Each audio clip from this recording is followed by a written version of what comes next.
Student, हमारी आज की क्लास में हमारा जो चैप्टर चल रहा था नेचुरल रिसोर्सेज में हमने पढ़ा था कि air is a mixture of gases. इसमें सबसे ज़्यादा जो परसेंटेज थी वो नाइट्रोजन की थी। अब चूँकि नाइट्रोजन की परसेंटेज ज़्यादा है तो नाइट्रोजन की परसेंटेज जब ज़्यादा है तो उसके यूजेस भी ज़्यादा होंगे। जिस चीज़ की ज़्यादा हमारे पास अवेलेबिलिटी होती है, ज़्यादा उपलब्धता होती है, तो उसके यूज़ भी ज़्यादा होते हैं। तो जो नाइट्रोजन गैस है वो कैसे वापस एटमॉस्फेयर से हमारे पास आती है और हम लोग उसका यूज़ करने के बाद कैसे एटमॉस्फेयर में वापस चली जाती है। तो नाइट्रोजन का जो ये पूरा साइकिल है कि हम एटमॉस्फेयर से नाइट्रोजन को लेते हैं, अपने कार्यों में उसको यूज़ करते हैं और उसके बाद वापस वो एटमॉस्फेयर में रिलीज हो जाती है। तो यहाँ पर नाइट्रोजन का ही साइकिल मैं आपको आज एक्सप्लेन करने जा रही हूँ, जिसको कहते हैं नाइट्रोजन साइकिल।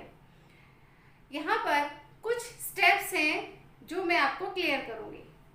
सबसे पहले मैंने यहाँ पर लिखा है नाइट्रोजन एटमॉस्फेरिक नाइट्रोजन, यानी जितनी नाइट्रोजन एटमॉस्फेयर में अवेलेबल है उसको हमने लिखा यहाँ पर एटमॉस्फेरिक नाइट्रोजन। अब ये एटमॉस्फेरिक नाइट्रोजन जो है वो प्लांट यूज कर रहे हैं उसका। अब प्लांट कैसे उसका यूज करेंगे? प्लांट डायरेक्ट तो यहाँ से नाइट्रोजन को एब्जॉर्ब नहीं करेंगे। तो प्लांट जब इसको यूज करेंगे तो पहले इस नाइट्रोजन को मिट्टी में मिलना होगा। मिट्टी में ये नाइट्रोजन जब मिल जाती है तो उसको कहते हैं नाइट्रोजन फिक्सेशन। एटमॉस्फेयर की नाइट्रोजन जब मिट्टी में मिल जाती है तो उस प्रोसेस को कहते हैं नाइट्रोजन फिक्सेशन। अब ये मिट्टी में कैसे मिलती है? इसमें जो दाल वाली फसलें होती हैं जिनको लेग्यूमिनस प्लांट कहते हैं, उनकी जड़ें इस तरीके से होती हैं। उनकी जड़ों में जगह जगह पर गांठें होती हैं जिनको नोड्यूल्स बोलते हैं, रूट नोड्यूल्स बोलते हैं। इन गांठों में एक बैक्टीरिया होता है राइजोबियम। ये राइजोबियम बैक्टीरिया ये काम करता है कि एटमॉस्फेयर की नाइट्रोजन को एब्जॉर्ब करके मिट्टी में फिक्स कर देता है। एटमॉस्फेयर की नाइट्रोजन को मिट्टी में फिक्स करने का काम कौन कर रहा है? Rhizobium bacteria. और ये राइजोबियम बैक्टीरिया किस में पाया जाता है? लेग्यूमिनस प्लांट पे, यानी वे प्लांट जो पल्सेस प्रोड्यूस करते हैं। तो यहाँ पर नाइट्रोजन का फिक्सेशन हो गया। तो इस नाइट्रोजन को किसने ले लिया? प्लांट्स ने। ये सारी नाइट्रोजन प्लांट्स के पास चली गई। प्लांट्स में जब ये नाइट्रोजन चली जाती है तो ये फिर प्लांट के प्रोटोप्लाज्म में मिल जाती है, यानी कि जो उसका मटेरियल है सेल के अंदर का, उसमें ये जाकर नाइट्रोजन मिल जाती है। यानी प्लांट के प्रोटीन में नाइट्रोजन फिक्स हो जाती है। इसके बाद प्लांट को कौन कंज्यूम करते हैं? एनिमल्स। तो ये वाली जो नाइट्रोजन है वो किस में आ जाती है? एनिमल्स में आ जाती है। एनिमल्स जो हैं जब वो वेस्ट प्रोडक्ट रिलीज करते हैं तो वो अमोनिया की फॉर्म में रिलीज करते हैं। यानी जो ह्यूमंस हैं वो कैसे हैं? अमोनोटेलिक प्राणी हैं। अमोनोटेलिक वो होते हैं जो अपने वेस्ट प्रोडक्ट को अमोनिया के रूप में रिलीज करते हैं। तो यहाँ पर ये जो नाइट्रोजन प्लांट्स और एनिमल के द्वारा कंज्यूम की गई थी वो किसके रूप में? एनिमल्स के द्वारा अमोनिया के रूप में वापस कहाँ आ जाती है? सॉइल में आ जाती है। एनिमल्स के द्वारा तो ये वेस्ट प्रोडक्ट के रूप में आती है।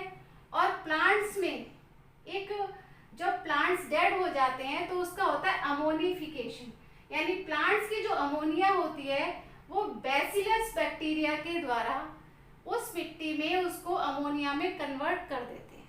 यानी प्लांट्स जब डेड हो जाते हैं तो ये बैक्टीरिया इन प्लांट्स को अमोनिया में कन्वर्ट कर देते हैं। प्लांट्स में जितनी भी नाइट्रोजन है उसको अमोनिया में कन्वर्ट कर देते हैं। अब जब ये अमोनिया में कन्वर्ट होने के बाद इसके बाद जितनी भी प्रोसेस होती है वो मिट्टी में उपस्थित बैक्टीरिया के द्वारा होती है।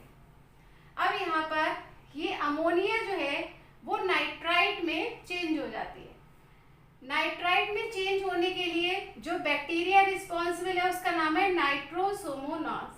यानी नाइट्रोसोमोनास एक बैक्टीरिया होता है मिट्टी में वो इस अमोनिया को नाइट्राइट में कन्वर्ट कर देता है। फिर एक दूसरा बैक्टीरिया होता है जिसको कहते हैं नाइट्रोबैक्टर। ये नाइट्रोबैक्टर इस नाइट्राइट को नाइट्रेट में चेंज कर देता है। नाइट्रेट में चेंज करने के बाद यहाँ पर एक प्रोसेस होती है जिसको कहते हैं denitrification. Denitrification process just nitrogen fixation का अपोजिट है। यहाँ पर तो नाइट्रोजन जो एटमॉस्फेयर की है वो फिक्स हो रही है, और यहाँ पर क्या हो रहा है, जो मिट्टी की नाइट्रोजन है नाइट्रेट से, वो नाइट्रोजन के रूप में फ्री हो रही है। यहाँ पर नाइट्रोजन फिक्स हो रही है, यहाँ पर नाइट्रोजन फ्री हो रही है। डीनाइट्रिफिकेशन का काम करते हैं बैसिलर बैक्टीरियम डीनाइट्रिफिकेंस बैक्टीरिया। यहाँ जो मैंने ये पर्पल कलर से जो भी नाम लिखे हैं, ये उन बैक्टीरिया के नाम हैं जो बैक्टीरिया इन प्रोसेस को, ये जो प्रोसेस ग्रीन कलर से लिखे हैं, इन प्रोसेस को जो कंप्लीट करते हैं वो ये बैक्टीरिया। अब जब ये डीनाइट्रिफिकेशन हुआ तो ये वापस जो नाइट्रेट्स थी, नाइट्रोजन फ्री होकर एटमॉस्फेयर में रिलीज हो जाती है। तो नाइट्रोजन का फिक्सेशन होता है, फिर अमोनिफिकेशन होता है, इसके बाद नाइट्रिफिकेशन होता है, फिर डीनाइट्रिफिकेशन होता है।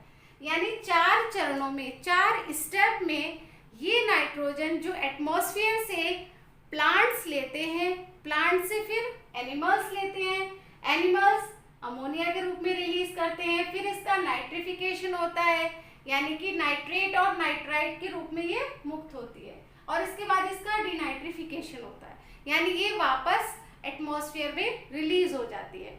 तो इस प्रकार से जो एटमॉस्फेयर की नाइट्रोजन है उसको हम लगातार कंज्यूम भी करते रहते हैं और लगातार वो वापस एटमॉस्फेयर में आती भी रहती है।